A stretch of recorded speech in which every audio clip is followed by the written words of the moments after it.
Remember that the promise of desire is the attainment of what you desire. That of aversion is not to fall into what is avoided, and that he who fails in his desire is unfortunate. Well, he who falls into what he would avoid experiences misfortune. If then you avoid only what is unnatural among those things which are under your control, you will fall into none of the things which you avoid. But if you try to avoid disease, or death, or poverty, you will experience misfortune. Withdraw, therefore, your aversion from all the matters that are not under our control, and transfer it to what is unnatural among those which are under our control. But for the time being, remove utterly your desire, for if you desire some one of the things that are not under our control, you are bound to be unfortunate. And at the same time, not one of the things that are under our control, which it would be excellent for you to desire, is within your grasp. But employ only choice and refusal, and these two but lightly, and with reservations, and without straining.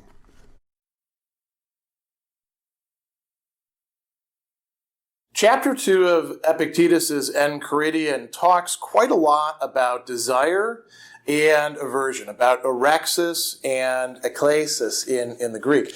It also touches on some other matters like choice and avoidance, or nature, what's natural, what's unnatural. And this is a very important part of the text, because what Epictetus is doing is setting out for us some advice that if we want to make any progress in the Stoic life as sketched out, say, in his discourses or other Stoic writings, or contained here in the Enchiridion, we have to make some commitments, you might say. We have to make choices about the ways in which we choose.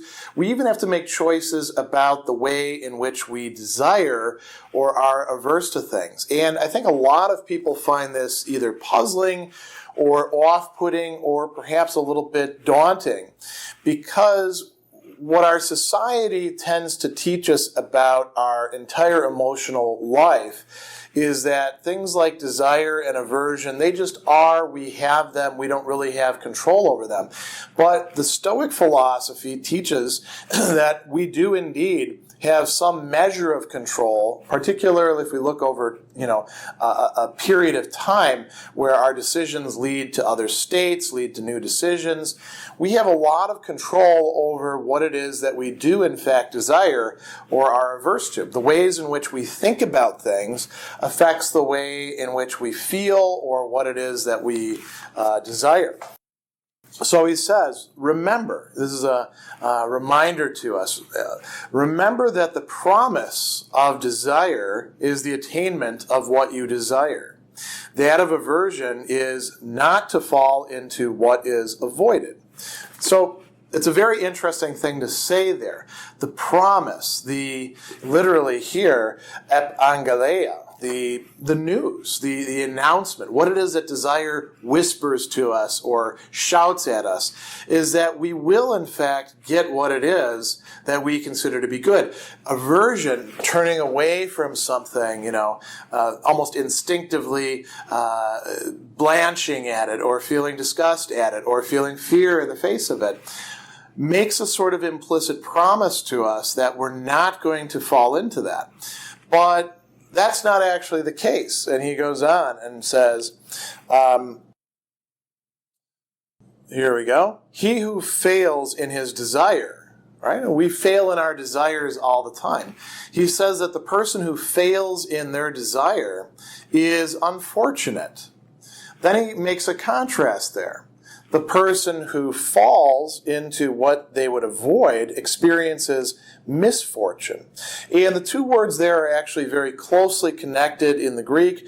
It's atouches. Touche means chance or randomness or things just happening to turn out in a certain way. So to be atouches is, in a certain respect, to say you're unfortunate, you're unlucky. Things did not pan out the way that you expected them to. Doustouches, which is what he's calling here what happens when we fall into what we're averse to, has been translated as misfortune. It's worse for us than merely atuches. Dous means something bad, right? That's a prefix that they use in Greek. So to fall into what we're averse to, what it is that we really don't want, what we find terrifying or even fearful or annoying or disgusting or distasteful, those sorts of things really make for a bad experience. And we are not just unlucky, but we have the opposite. We have bad luck when we fall into them. So what can we do about that? That's what he goes on to talk about in the next sentence. He says, if then, this is something that is a choice for us, you would avoid only what is unnatural among the things which are under your control, you will fall into none of the things which you avoid. So if you think about this, what are all the things that we're constantly attempting to avoid? Think about our bodies to begin with, right? Our bodies require a lot of maintenance. You got to bathe them or shower them every so often.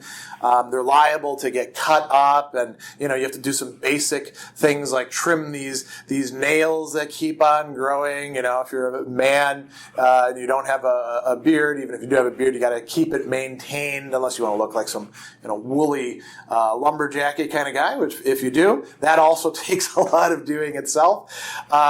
Clothing, putting on your clothing each day, ironing it, we could go on and on and on, So what happens when you have, as used to happen a lot with old pens, you have a pen in your pocket and it explodes. Does your day go suddenly into misfortune?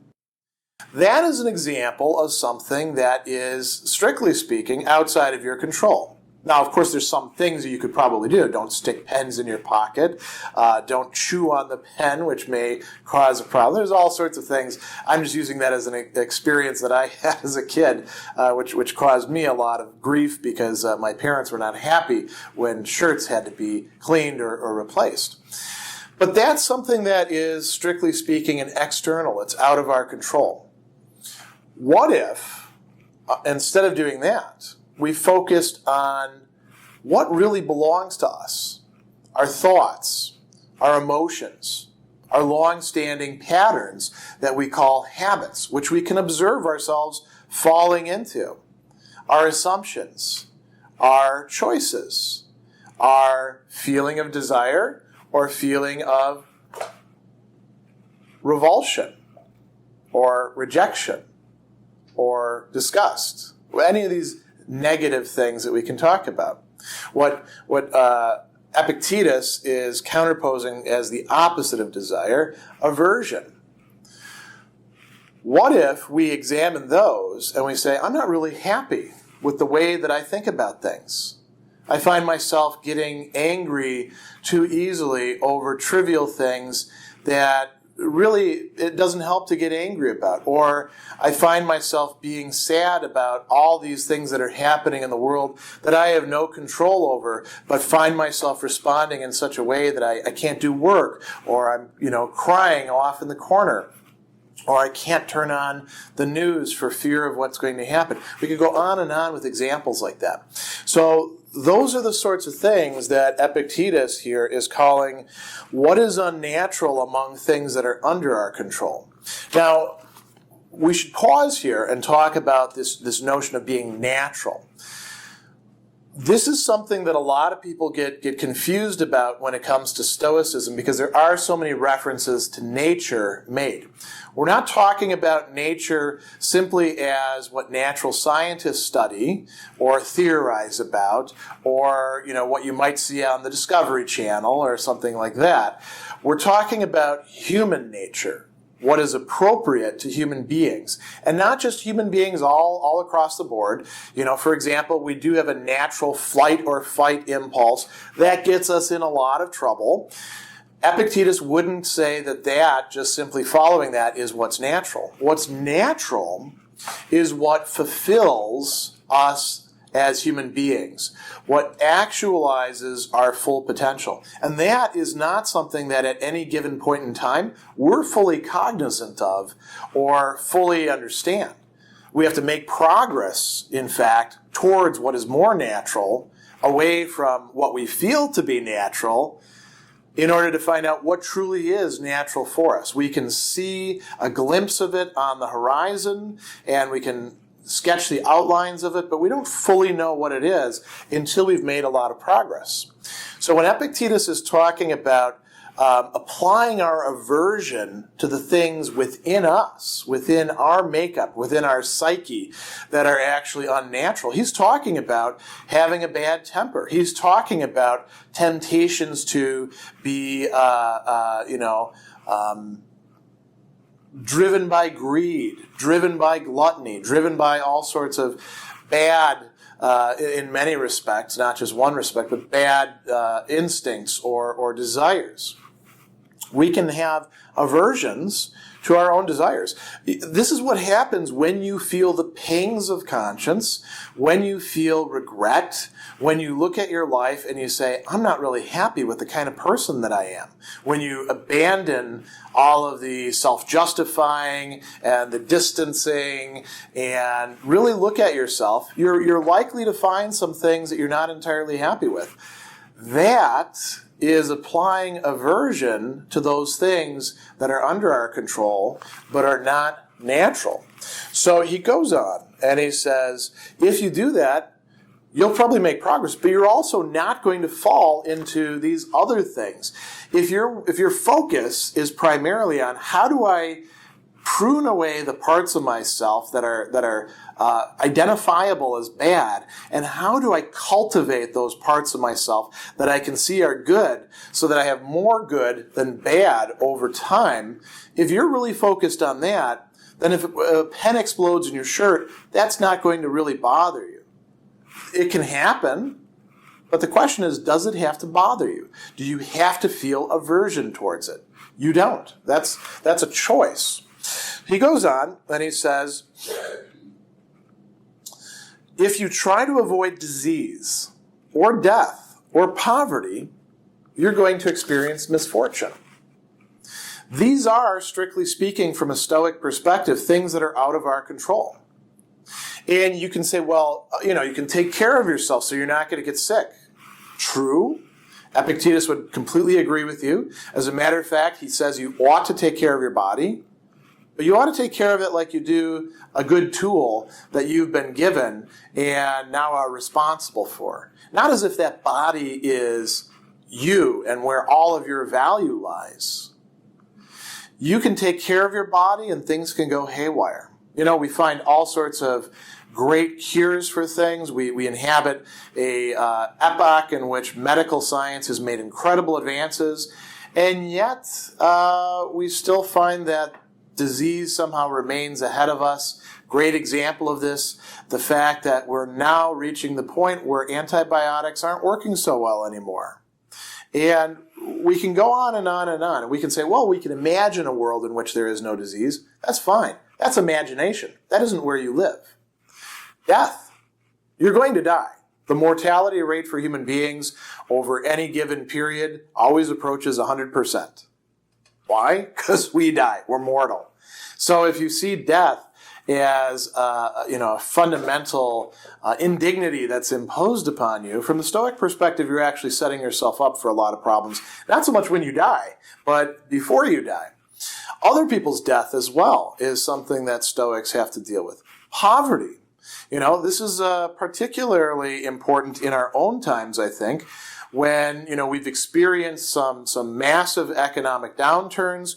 We're probably approaching a period in which economic realities look a lot less like this massive period of more or less uninterrupted growth that we had in the West, and more like what's been going on the rest of history, where there's a lot of stratification, where there's a lot of inequities, a lot of unfairness, and a person can work very, very hard and still end up becoming impoverished as a result. That is something that is, strictly speaking, from a Stoic perspective, outside of our control. Not that you shouldn't manage your resources well, but there is no guarantee that just because you do, things are going to go well. So if we feel a sense of aversion, a desire against poverty, disease, death, we are going to be unhappy because we're sooner or later going to run into at least one of those. And many of us will experience all three at one point in time. So instead of being averse to those things, why aren't we averse to what makes us unhappy? Later on, he's going to talk, for example, about it's not death itself that threatens to make us unhappy. It's our viewpoint on death that does so. And we can say this with so many other things, about romantic disappointment, about loneliness, about unfairness in the workplace. A lot of these things, and we're not denying that many inequities and many bad things happen and that people shouldn't do those sorts of things. But it's a question of how we allow those things to affect ourselves, what we choose, where to apply our aversion. So he gives us some advice then. He says, "Withdraw, therefore, your aversion from all the matters that are not under our control." Just take it away. Of course, that's easier said than done, isn't it? It's not something that you can choose once and for all and hope to be effective. It's something that you'll have to, continually make that choice like you did the day before. There will be some lack of progress, some falling back. But if you continue to do this, eventually you can redirect your desires and your aversions to the things that you really do have control over. So he says, transfer it to what is unnatural among the things under your control. Look at the things that you don't like about yourself that are really keeping you from realizing your human nature, and be averse to those. When you find yourself feeling a sense of disgust or not wanting to do something that you know you're supposed to do, look at that part of yourself and transfer your aversion to that. Say, I don't like that about myself. Man, I wish I wasn't that way. And gradually you're going to move away from being that way. So he says, but for the time being, utterly remove your desire. That's very difficult to do. Again, this is a gradual process. He's talking about sort of swinging to the opposite extreme. Why? Because desire is constantly pulling us in a million different directions. And for many of us, sort of just runs our life like a sort of theme underneath everything else, driving away whether we realize it or not. Worse off, we already inhabit a culture in which a large portion of that culture is devoted to bombarding us with messages aimed specifically at cajoling our desire in this direction or this direction, inflaming our desires, creating new desires where they didn't exist in the past. So it's kind of a good thing to do to say, I'm going to put desire on hold for a bit. It's not as if it's going to go away totally and you're never going to get it back. So he says, if you desire some one of the things that are not under your control, you are bound to be unfortunate. You may get what it is that you're looking for a while, but that is no guarantee that you're going to hold on to it forever. Or that the next time around that you try to do the same thing that will get you that, you're not going to fail. A great example of this is in education. I have so many students who will turn in a paper and it's not up to the specifications that I explicitly gave them. And they'll say, well, I took this class before and I wrote in this way for this professor and they thought it was great. And I'll say, I'm not that professor. I'm a changed circumstance. What it is that you desire is getting the A. But I'm going to require you to do something different in order to get that A. Actually, what you should be desiring is to demonstrate to myself and to yourself that you actually understand and can talk in a thoughtful way about the things that we're putting in front of you in the course of this study. But let's just settle for you trying to get an A. You're going to have to do it this way, not this way. And so, students find their desires stymied and frustrated constantly. We can multiply examples almost to infinity. I think you can think of plenty of your own about how when you allow your desire to go out there into the world, into things that you don't control, you are setting yourself up for being unfortunate, for being unhappy. So he says, and At the same time, not one of the things that are under our control, which it would be excellent for you to desire, is within your grasp. If you're constantly focused, or even halfway focused, on external things, and trying to make sure by your own efforts, by how you're going to shift things or frame things or leverage things, that you're going to get at least a modicum of what it is that you want, because you're not going to get it all. You're not going to have the time.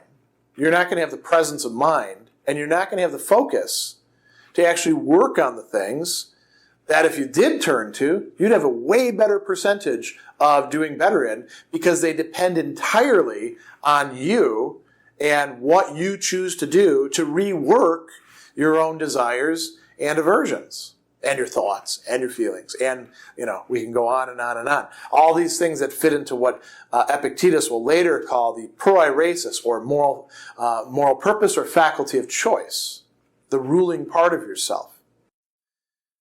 There's a choice here that has to be made. Are you going to focus on your desires and aversions towards things that you don't control out in the world? Are you going to focus it inward on the things that you can actually make some real progress with?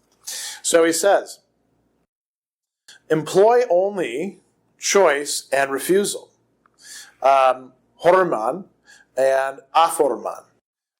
This is something that comes out of desire and aversion, right? It's not exactly the same thing as it, but we're supposed to employ it. We make a commitment. You can't will yourself to stop desiring something this moment. You can, however, make a choice to remind yourself, this is not a good thing for me to desire. I'm going to think about this. I'm going to reflect on this. I'm going to try to work in ways that will steer me towards realizing that other things are better. And gradually that desire will become something under your control, and you will be able to, if it's a bad desire, make it go away. Have better desires in their place. That comes through choice and refusal, or avoidance. And he says, employ these, and these too but lightly, and with reservations, and without straining. That's actually really great advice. When you first start out, if you're going to try to apply this stuff that's in the Enchiridion, it's very tempting to think, oh man, this is so great. I love the program that he's laid out for me here. I'm going to do this, and I'm going to go at it like gangbusters, and I'm going to just make so much progress. He's saying, no. Let's do little baby steps, because that's what you're able to do right now. You can't do the great athletic contest of the soul quite yet. You need to do a bit of training. So, we should employ our choice and refusal, but do that lightly. Do that with reservations. Saying, okay, I'm going to choose this, but that might not work. And then I may have to reconsider my choice or do it again. Dust myself off and recommence. If we do this, however, we will be setting ourselves up for, as I said, making progress in changing ourselves into the kinds of people that we have the potential to be, and at some bottom level, we really do desire to be. We can rediscover deep within ourselves the desire to be a person who would be free, a person who would be untroubled, a person who would be beneficial to all of those around us. But that's not going to happen so long as our desire and aversion is primarily focused out into the world, so long as we're listening to those cajoling promises that desire and aversion make to us. With everything which entertains you, is useful, or of which you are fond, remember to say to yourself, beginning with the very least things, what is its nature? If you are fond of a jug, say, I am fond of a jug, for when it is broken you will not be disturbed. If you kiss your own child or wife, say to yourself that you are kissing a human being, for when it dies you will not be disturbed.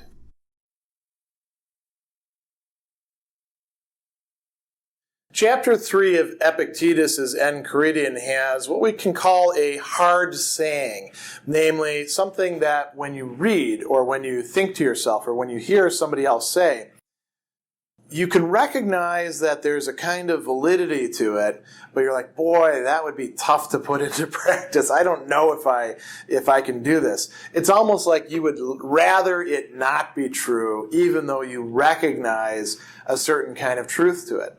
And what is the hard saying? It's not the one at the beginning. It's this last part.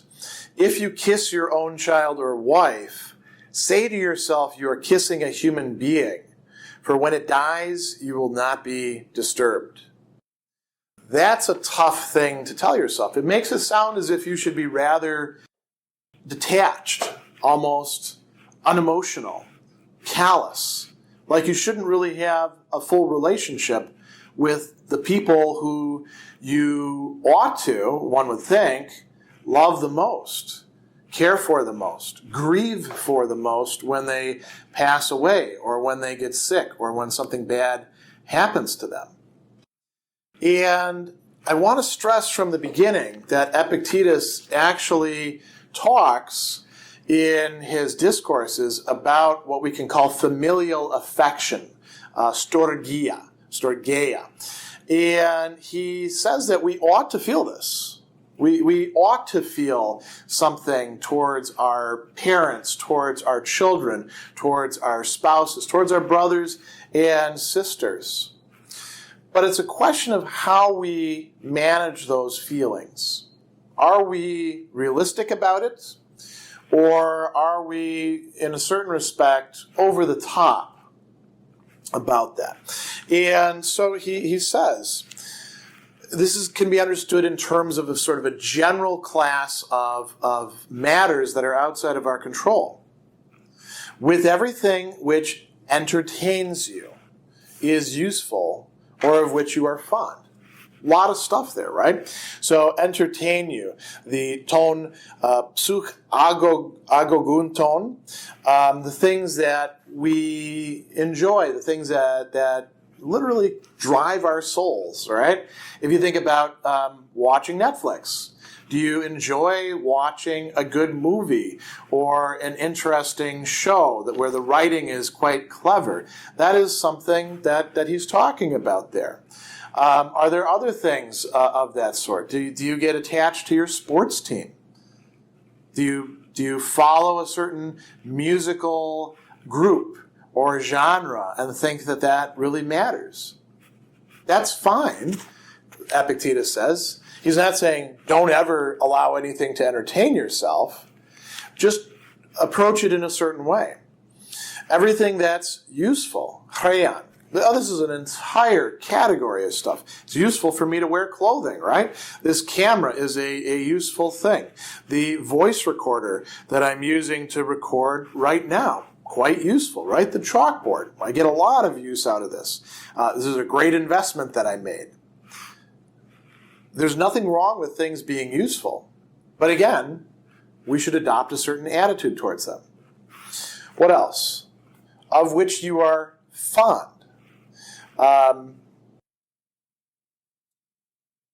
He says, stergomenon, right? That is coming from that same word for familial affection. Anything that you're fond of. I mean, if I get attached to this book, I can feel that, sense of fondness or affection towards it. So the book falls into the water and gets ruined or gets left behind somewhere. I can get another book. But that's my book. I'm fond of it. Maybe I take notes in it, or you see that I put little Post-its, right? Oh, I'm going to lose all of that. So Epictetus is saying, look, you're setting yourself up by the way in which we naturally comport ourselves in relation to everything else in the world, to feel certain things, to be entertained or amused, to find things to be useful and like them because of that, to become fond of things. So he's not saying you're not going to do that at all as a Stoic, but what should you do? With everything of this sort, remember to say to yourself, beginning with the very least things, we'll come back to that very least things. What is its nature? What is this thing that we are dealing with? And he's not talking about nature as physis. It's in the Greek, it's hopoionestin. What kind of thing is it? When we think that things are different than they are, we're setting ourselves up for all sorts of problems. Because what we've got is, on the one hand, the assumption that something is different in a key respect, like it's going to last forever, right? Or it will never run into problems, or pick whatever else you want, right? And we add into the mix, oh, I'm fond of this thing. Oh, this thing is useful for me. Oh, I need this thing in my life. And then we add to those one more thing. Something went wrong, and now suddenly we're very upset. We can't pay attention to the things that we should pay attention to. We find ourselves sad, angry, afraid, anxious, depressed, despairing. We can go on and on and on. So he says, beginning with the very least things. Why should we begin with the very least things? Well, because again, it's useful to begin with baby steps, not trying to do everything all at once. You can't possibly begin to live the Stoic life the way it's being sketched out here in an ideal manner all at once, all the way across the board. It is something incremental. So I can begin, for example, with this tie. You know, what is my tendency to get stains on my ties? And then I'm like, oh, you know, I ruined a perfectly good tie. Now I'm not going to be able to wear it. As it turns out, I've learned from experience, most stains will come out. I'm kind of a messy person. I could, say I have to pay super close attention all the time. And I could make myself neurotic in doing so, right? And deprive myself of any sort of enjoyment. I could also do things like, throw the tie over my shoulder when I'm eating, or tuck it in underneath my shirt and look kind of silly doing so. That might actually be a decent thing to do if maintaining my tie is really such a major priority. And I can begin with this. And then after I've got that down, then I can start thinking about my wife, my children, my livelihood, my legacy, the big picture things, right? Start out with the little things. And so he gives us an example that I think all of us can relate to. If you're fond of a jug, aren't you all of you fond of jugs? Say, I am fond of a jug. Tell yourself, it's a jug that I'm fond of. Why? When it's broken, you will not be disturbed. You will not be troubled. You will not be upset. Now, I don't really have a lot of jugs myself.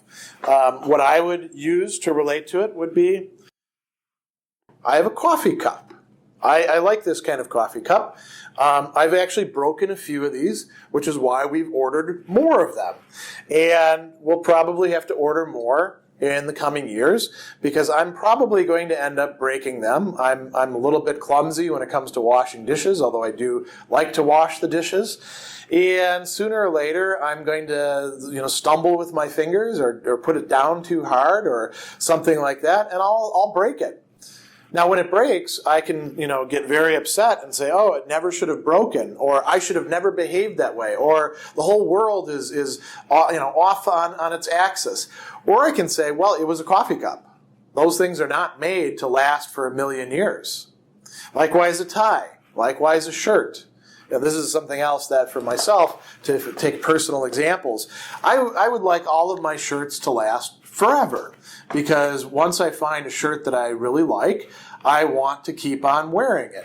The very fact that I like it and keep on wearing it is precisely what makes it wear away. The fact that I wear it and then, sweat in it and then wash it and then bring it out, and because I like shirts to be more or less, not have a lot of wrinkles in them, iron it, I'm gradually consuming and destroying that shirt. So if I'm going to get upset about the fact that, well, this shirt now has to go away, I'm being irrational, Epictetus would say. Now, the question is, should we look at this only for objects, or should we apply this to persons? And if we apply this to persons, are we treating the persons as objects? Epictetus would say, no, really what happens for the most part is a reversal of that. We treat our objects as if they're persons that really matter to us, that we could get fond of, and then, have a problem of attachment and loss, and then have to go through the whole cycle of grief. How ridiculous is that? If a coffee cup breaks, that's not a great loss. If my child dies, that is a great loss. If my wife dies, that is a great loss. When my parents died, great loss. So he says, if you kiss your own child or wife, say to yourself, you're kissing a human being. Remind yourself of the very vulnerability of the human frame to all sorts of calamities, diseases. You're not kissing something, at least in terms of the body, that is going to be forever. I mean, perhaps there'll be some advances in medical technology that allow us to extend lifetime indefinitely. But again, that's in the imagination right now. That's in potential. That's not in reality. In reality, every person that we encounter, we could lose them the next day. We could lose them the next hour. And so this doesn't necessarily mean that you can't have fondness, that you can't love your children, love your parents, love your spouse. But you have to remind yourself of the fact that they are a human being, just like you, like all other human beings, mortality rate of 100% over time. And so when they are gone, you're not going to be, as he says, disturbed or troubled. The word for that is tarakthese. And this means to be very upset. That's not to say that you wouldn't feel anything, but you don't have to allow your entire life to collapse because of it. So hopefully that hard saying now, once explained, isn't quite so hard. It is still difficult to put into practice.